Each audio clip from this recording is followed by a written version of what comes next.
E contar por que a Leca. Por que a Leca? Quando eu comecei a produção de pães, foi para o meu consumo. Né? Me aposentei, vim morar em Curitiba com tempo de acessar a internet, de pesquisar. Eu caí no blog do Dr. Souto, que é uma autoridade em low carb, foi quem começou a divulgar primeiro esse conceito no Brasil. Isso lá em 2015 ainda. Então, assim, era uma coisa que poucas pessoas conheciam e que faziam para consumo próprio. Não existia nenhuma empresa ainda que vendesse e comercializasse um pão low carb. Não existia esse conceito ainda.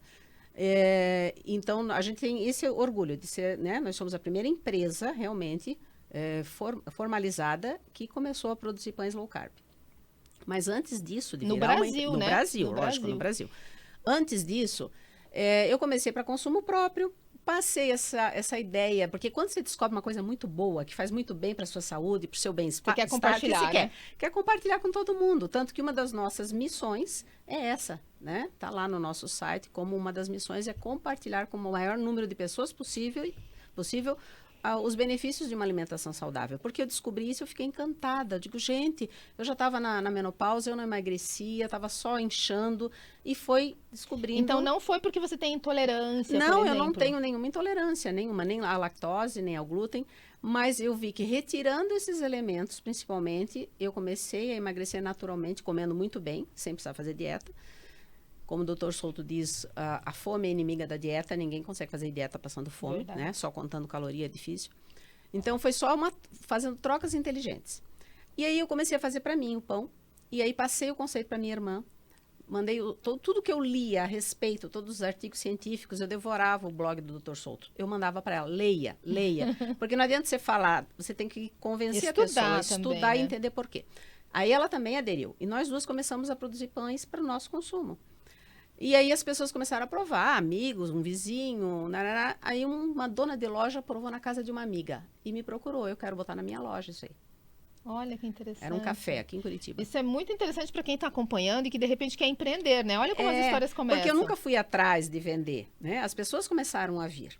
E nessa época, quando eu fazia em casa, tudo muito artesanal, né? Feito em casa, não tinha uma embalagem como hoje tem, era tudo recortado na tesoura. Tudo muito artesanal. Muito. O meu pão se chamava Carinho. E o da minha irmã em Itajaí, que era o mesmo pão, mesma receita, mesma embalagem, se chamava Alegria. Então, a Leca é a junção desses dois conceitos. Olha que alegria e carinho. Que legal. Que está também na nossa missão, que é produzir com alegria e carinho. Você tem que produzir, colocar alegria no que faz, carinho no que faz. Não, e ficou ótimo o nome, porque ficou muito diferente, né? É um nome conceito, né? Mas que traz aquilo que nos leva desde sempre. Tanto que, assim, embora hoje seja uma empresa formalizada, tudo, tem o selo do Alimentos do Paraná e tudo mais, mas a produção continua sendo artesanal. Tudo é artesanal, né? Ainda tem alegria e carinho. A alegria e o carinho continuam lá muito fortemente, né? A gente nunca tentou mudar a receita para se adequar ao mercado, para deixar coisa barata, não.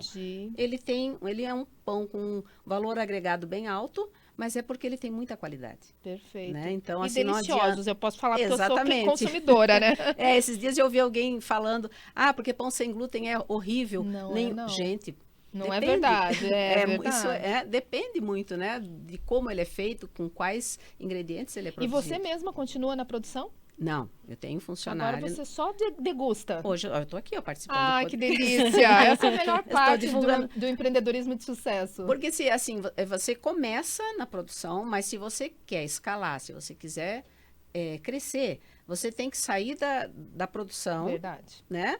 Para administrar e vender o seu negócio e divulgar. Tem que ter um outro olhar, né? Você tem que ter outro olhar, senão você fica preso naquilo ali, você não consegue... Não expande, né? Não expande, não escala. Então, né? E a gente tem que saber que a gente não dá conta de tudo. A gente tem que saber delegar. Tem que saber treinar as pessoas para que façam tão bem quanto você e que na sua ausência elas consigam fazer também. Então, hoje em dia eu consigo me afastar da empresa, eu consigo viajar e a empresa continua. Mas essa é a ideia, acho que de todo mundo que começa a empreender, né? É chegar nesse ponto de poder ver que continua crescendo, que está seguindo e você tem tempo de qualidade, que é o que a gente busca sempre. Porque senão também não faz muito sentido, Não faz sentido, é isso mesmo. Que bom. Nossa, tem mais coisa aí que eu quero saber, tem mais perguntas. Gladys, você ouvindo ela falar ali, essa linguagem é familiar para você ou é um pouco grego? Como que você usa estrategicamente suas redes sociais para divulgar o seu negócio? Hoje já é esses termos todos, né? hoje para mim já não são mais estranhos, né? Eu já estou mais acostumada. Até porque no momento, de um tempo para cá, o nosso Instagram, por exemplo, eu mesma estou gerenciando, né? Fazendo as publicações, toda a parte, eu e minha irmã lá de Itajaí. Mas a gente já passou por vários profissionais. E a gente carrega meio que um trauma. Eu sei do que você está Então, falando. sabe? Então, já teve, assim, tanto na produção de conteúdo, na produção dos criativos, na produção de texto, porque, assim, quem é que entende do seu negócio? É você. É você, é isso mesmo. Quem sabe falar com propriedade do É seu isso negócio? mesmo. É você. Quem sabe falar com o seu cliente, que entende a dor do seu cliente? É você.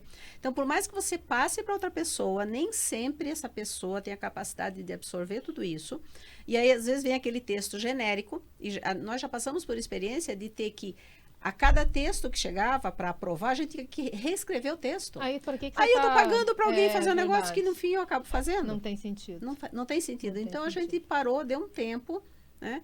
Claro que vai chegar um momento que você vai ter que novamente recorrer. Para não ficar né? escravo de redes Porque, sociais exato, também, porque né? você tem outras demandas. Você tem que cuidar do comercial, você tem que cuidar da comunicação, do networking, eu digo, Isso né? Conhecer mesmo. pessoas. Então, assim, aquilo ali também te prende. E precisa ser alguém da área também que faça. Perfeito. Nesse momento, não temos. Mas em breve a gente vai ter que correr atrás disso Não é a também. questão de não valorizar o profissional, Não, né? não, pelo contrário, é encontrar Gladys? o profissional a pessoa... certo, mas é uma coisa que você não pode delegar totalmente. O Tem que estar de negócio olho. tem que refletir a sua marca, A sua essência. a sua essência, o seu propósito. É E isso aquilo é mesmo. você que imprime. E a ajuda de alguém externo é importante. Com certeza. Mas não pode ser terceirizado de todo. Você comentou algo ali interessante que eu queria saber. Qual é a dor do seu cliente? Olha, eu tenho várias dores, vários clientes com várias dores diferentes. A gente atende um universo bem grande de clientes. Isso para o lojista é muito interessante, porque ele consegue atender várias pessoas.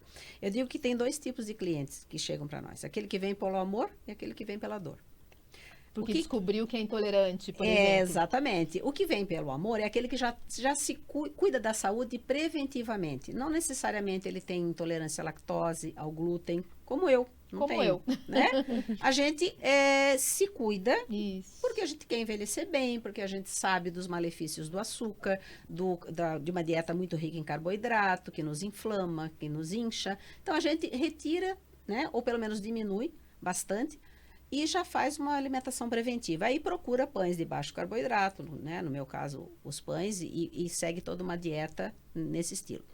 E tem as pessoas que vêm indicadas por médicos, por nutrólogos, endocrinologistas, as nutricionistas, porque tem o celíaco, esse não pode glúten de maneira nenhuma. Os nossos pães não têm contaminação cruzada, então atendem celíacos. Tem os que são apenas intolerantes ao glúten, também atende, obviamente. Tem os intolerantes à proteína do leite. Nossos pães não têm nenhum derivado de leite, tá? É diferente do pão sem lactose, que entra a galactase para... Eles usam, mas colocam um ingrediente para minimizar. O nosso não tem nenhum ingrediente. Não tem nenhuma adição de açúcar, de nenhuma espécie. Não tem nenhum conservante, nem aditivo químico. Então, ele é vendido congelado. É um pão que no mercado, na loja, vai ser encontrado no freezer, e em casa ainda a pessoa tem que manter na geladeira. Né? Então, assim, procura uma alimentação limpa, procura uma alimentação sem química, né? Encontra nos pães. E, além disso, ainda tem público, crianças autistas. Que precisa também que precisam consumir. também de dieta de baixo carboidrato. Não sabia. O glúten e a lactose também, quando se retira de autista na alimentação, tem uma melhora bem significativa. Temos os diabéticos. Eu tenho clientes que só podem consumir os nossos pães, que é o único que não...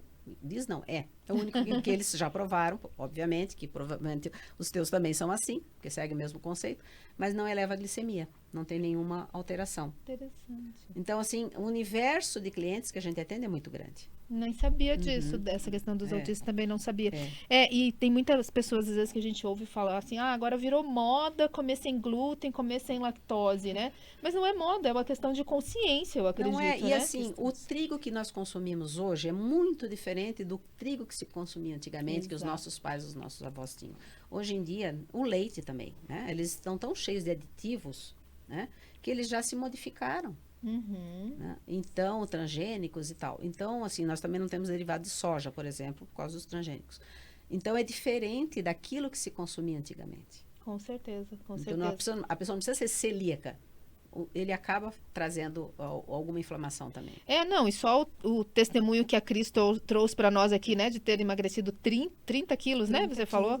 Gente, não tem nem... E naturalmente, sem precisar fazer dieta, sem passar fome, né? Comendo bem, é só fazer troca inteligente. É só fazer troca inteligente. Eu ouço muito nas redes sociais, né, porque eu consumo também produtos sem glúten e, claro, quando tem eventos, alguma coisa assim, eu me permito, Mas né? aí é exceção, não deve ser a regra. Isso mesmo, mas em casa eu tenho o maior cuidado. Então eu tô sempre seguindo essas páginas que falam sobre isso e aquelas pessoas que gostam de polemizar ali nos comentários, eu ouço as pessoas dizendo, mas a minha avó comeu a vida inteira assim, a minha avó comia, sei lá, falar um monte de coisa ali e nunca aconteceu nada. Tá, mas primeiro que era a avó, era outra geração e é exatamente o que você falou, né? O trigo de antigamente, o leite de antigamente, a pessoa morava no sítio, né? Então é outra realidade. E antigamente não tinha industrializado. Ela não comprava pizza congelada, nem hambúrguer de pacote, né? Morava no sítio, então era banha de porco que se cozinhava, né? Era da horta, era comida de verdade, comida fresca. Você pegar uma foto de cidades, e tem muitas, né? De década de 40, 30, 50, todo mundo era magrinho. Não existia obesidade. E todo mundo era banha de porco, era manteiga, mas era manteiga feita em casa, não existia nada industrializado como hoje. É o industrializado que ele é carregado de aditivo e de conservante. E isso acaba engordou a população, né? A indústria alimentícia trouxe muitos mitos, né? Que a gordura faz mal, mas não é a gordura de boa qualidade que faz mal. É isso mesmo. Né? É a gordura hidrogenada, são os óleos vegetais. Né? Agora a gente já tem visto, né, a obrigatoriedade de colocar aquele selinho ali, né? Sim, a Nossa, lupa. assusta, né? Quando você olha aquilo ali, você já meio que se assusta, né? Mas, enfim, não sei até que ponto isso, não sei em termos de resultados, como que está sendo isso. Essa resolução nova da Anvisa, né, que entra em vigor agora em outubro, todo mundo tem que mudar a rotulagem, a nossa já está adequada, adequamos e nós já antes disso, a gente não precisa de lupa no nosso produto, não tem nada que precise da lupa, né? Mas a ideia é que o consumidor fique atento e comece a ler os rótulos e a lista de ingredientes e a tabela nutricional, coisa que poucas pessoas ainda fazem. É verdade. Né? Até porque quando você olha a tabela nutricional, você desiste de comer, né? Exato. Agora, a tabela nutricional tem que ter fundo branco, é preto com fundo branco, porque existiam produtos que eram impossíveis. De ler. É, dourado. No fundo, não sei o que. Não lê. Você põe assim, põe pra luz, vira tudo que é lado e não lê. A Anvisa veio com muita coisa boa, nova, para ajudar o consumidor a fazer escolhas melhores. Bacana. Essa é a ideia. Mas quero sua mensagem final também, Gladys, falando um pouquinho a respeito aí dos pães, da importância das pessoas olharem para si, eu diria, né? Porque é um carinho que a pessoa faz para si mesma quando ela cuida da alimentação. É isso aí. A Aleca traz esse conceito de alegria e carinho na alimentação. E eu gostaria de falar também para vocês e convidá-los também a seguir o nosso Instagram, Aleca Low Carb. O nosso site é aleca.com.br e falar de que a gente trouxe uma nova experiência para o consumidor final agora, que é, além de poder comprar o pão Aleca pronto, congelado, né? Porque eu já expliquei o porquê disso, nós temos também agora as misturas, né? Que são a base dos nossos pães. A mistura com sementes e a mistura sem sementes. Então, agora você vai ter a experiência de produzir o próprio pão Aleca em casa, com o mesmo resultado do pão que a gente produz. Você vai adicionar apenas água e vinagre, só isso, a nossa mistura já é completa. Não suja a batedeira, não suja liquidificador, faz na mão. Então, você vai ter essa experiência de um pão quentinho, cheirosinho, perfumando a sua casa, feito por você. E ainda você pode acrescentar algum ingrediente e criar um novo sabor de pão Aleca. Nossa, é uma experiência mesmo, né? É uma experiência. A gente quer trazer isso para o consumidor e com as misturas, a gente consegue agora distribuir para o Brasil inteiro. Olha. Então, a gente tem o nosso e-commerce, que é alecalowcarb.com.br, é um outro domínio. E nesse a gente envia as misturas, porque aí é um produto seco, né? E a gente está mandando para o Brasil inteiro e, assim, é muito interessante o feedback dos clientes e o retorno, ver que quem comprou uma vez, volta e compra de novo e está criando um novo sabor e fotografa e coloca no Instagram e a gente dá repost, porque é muito bom ver isso, sabe? E porque cozinhar, preparar o seu alimento faz parte de um ritual, né? Então, muito assim, boa essa ela ideia. Falou da pandemia, né? A pandemia tem aquela coisa foi chamada de pandemia. Muitas pessoas na pandemia, por estarem em casa, começaram a cozinhar mais, a preparar pão. A coisa do pão ficou muito forte durante a pandemia, né? Então, e por que não levar essa experiência para o nosso consumidor também? Então, ele agora pode fazer o pão com as misturas. Nossa, perfeito mesmo.